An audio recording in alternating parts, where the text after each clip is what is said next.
বন্ধুরা মোলা জুস বানাই লইছি আমি কাইসা কাইসা মানে উড়াদুরা জীবনটাই তামা বানাই দিম তোমরা কি অবাক হইয়া গেলা? ভাইয়া আজকে আমার মুখ ভালো নেই ভাইয়া। ওমা ওটা তুমি তো দেখি ভাইরাল হয়ে যাচ্ছ। ওটা আজকে আমার মুখ ভালো নেই ওটা, কারণ আজকে আমাকে কেউ শুনেন তো আজকে আমার মুখ ভালো নেই। জ্বালা বড় জ্বালা, জলে রে বড় জলে। প্রত্যেকটা মানুষের আড়ালে আপনারা দেখবেন যে প্রতিভা অথবা প্রিয় মানুষ অথবা টাকা পয়সা যে কোনো একটা থাকে। কারো জন্ম থেকে থাকে, কারো বা আপনার বড় হয় হঠাৎ করে টাকা পয়সা হয়। তো প্রতিভাটা সকল মানুষের থাকে, তো ইচ্ছে থাকলে যে উপায় হয়, কথাটা বাস্তব। ঠিক আমি তেমনই চেষ্টা করলাম যে ভয়েস নিয়ে কাজ করা। ওয়ালটন আবারও মিলিনিয়ার অফারে ওয়ালটন ফ্রিজ কিনে আপনিও হয়ে যেতে পারেন মিলিয়নিয়ার। মিলিনিয়ার ছড়াছড়ি দেশ জুড়ে, এটা শুধু ওয়ালটনই পারে। ছোটবেলা থেকে আমার ভয়েস সুন্দর ছিল না, কণ্ঠটা সুন্দর ছিল না, তো মানুষ আমাকে অবহেলা করতো। পাশাপাশি আমি একটা স্টেজ প্রোগ্রাম বা ছোটখাটো যখন স্কুলে কোনো প্রতিষ্ঠানের যখন ছোটখাটো স্টেজ প্রতিষ্ঠানের হতো, আয়োজন করা হতো, তো সেখানে উঠতাম। তো মানুষ আর কি হাসাহাসি করতো, অবহেলা করতো। তো এই থেকেই আর কি চেষ্টা যে না, ভয়েস নিয়ে কাজ করতে হবে। হ্যাঁ, অবশ্যই আমি যখন এই ভয়েসটা নিয়ে কাজ করলাম, তো তখন দেখলাম যে না, মানুষ হাসাহাসি করতেছে। তো হাসাহাসি থেকে যখন একটা জিত উঠে যে না, এই ভয়েস নিয়ে কিছু একটা করতে হবে বা কণ্ঠ পরিবর্তন করতে হবে, বা অন্যরা যেভাবে কথা বলে সেই কথাগুলো শিখতে হবে। তো অনেক দিনের প্রায় 2 বছরের চেষ্টায় আমি কাজগুলো করে আসছি। বর্তমানে 25টিরও বেশি ভয়েস ওভার করতেছি এবং মিমিক্রি করি।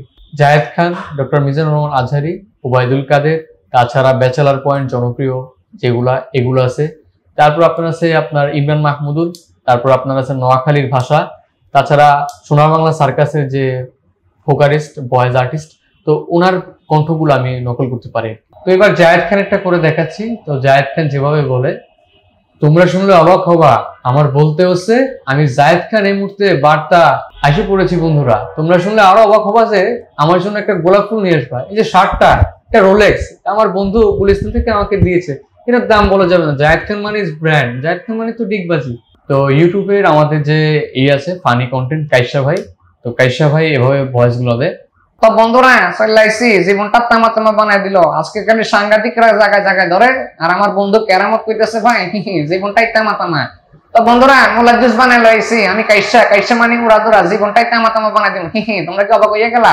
কণ্ঠটা শুই না, জীবনটাই পুরা ফুরফুরা। তারপর আছে আপনার আমাদের যে ভাইয়া আজকে আমার মুখ ভালো নেই ভাইয়া। ওমা ওটা তুমি তো দেখি ভাইরাল হয়ে যাচ্ছ। ওমা ওটা একটা কথা, ওটা আজকে আমার মুখ ভালো নেই ওটা, কারণ আজকে আমাকে কেউ শুনেন তো আজকে আমার মন ভালো নেই। এরপর আছেন নারী কণ্ঠ। নারী কণ্ঠ একটা গান শুনে আপনাদের। জানি না সে হৃদয় কখন এসেছে, প্রাণের মাঝে ধুলা দিল কে। আমারই মন কার যেন ভালোবেসেছে, জানি না সে হৃদয় কখন এসেছে, প্রাণের মাঝে ধুলা দিল কে। আমারই মন কার যেন ভালোবেসেছে। তারপর হচ্ছে সোনার বাংলা সার্কাস, আমাদের একটি ব্র্যান্ড গান সঙ্গীতের। তো প্রবর রিপন ভাই উনি এভাবে ভয়েস গুলো বলেন। খবর হলো খুলনা, আমি আসছি প্রবর রিপন, দেখা হচ্ছে আপনাদের সাথে সোনার বাংলা সার্কাসে। আমি অন্তদিয়ালে গানটি আমি 2004 সালে লিখি। তো যেই প্রজন্ম আমার গানটিকে উদযাপন করে, তো সেই প্রজন্মের জন্মই 2004 সালে। তো খবর হলো খুলনা, আমরা আসছি। তারপর আছে ইমরান মাহমুদুল, ইমরান ভাই।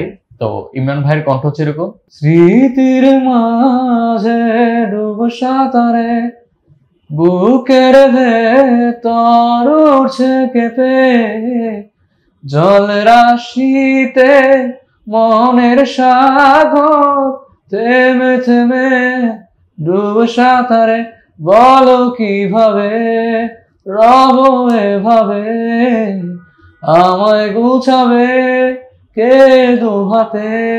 এবার আমি শোনাবো আপনাদের যে ওবায়দুল কাদের আছেন, ওনার ভয়েসটা শোনাবো, উনি যেভাবে কথাগুলো বলেন। তো আমরা শুনি। কেমন আছেন? ভালো আছেন তো? হায় রে আয়, পদ্মা যেহেতু মেট্রো রেল তো ওই গেল। জ্বালা বড় জ্বালা, জলে রে বড় জলে। আপনাদের জন্য এত কিছু, ঢাকার বাসগুলোর কি অবস্থা, উপর দিয়ে ফিটফাট সিটগুলো দেখলে মনে হয় সতর্কঘাট। কতদিন ধরে গোসল হয়নি, এই বাসগুলো রিপেয়ারিং করা হইতে আছে। আমরা কি আর জনগণ শান্তি পাবো না? মানুষ কি আর ভালো মতো চলতে পারবে না? উন্নয়ন আর উন্নয়ন। কেমন আছেন? ভালো আছেন তো? ভবিষ্যতে চেষ্টা আছে পড়াশোনা নিয়ে, এক। দ্বিতীয় হচ্ছে আমি মিমিক্রি নিয়ে কাজ করছি আর ভয়েস নিয়ে কাজ করছি। তো ভবিষ্যতে ইচ্ছা হচ্ছে যে চলচ্চিত্র, নাটক অথবা আপনার FM রেডিও বা সাংবাদিক পেশাটা। আমি তো ভয়েস চেঞ্জ করতে পারি, মিমিক্রি করে থাকি। তো অনেকেই মনে করে যে আমার ভয়েস শুনে মনে করে যে নোয়াখালী বাড়ি, অনেকে মনে করে বরিশালে বাড়ি, অনেকে মনে করে যে আপনার ঢাকা, স্থানীয় ঢাকায় আবে হালায় কথাগুলো কইবার লাগতেছি। এরকম ভাবে তো আমার এই অরিজিনাল বাড়ি হচ্ছে মুন্সিগঞ্জে, আর আমি ঢাকা যাত্রাবাড়িতে আছি, অবস্থান করছি নিজের বাসা, আর পড়াশোনা করতেছি ধনিয়া কলেজে।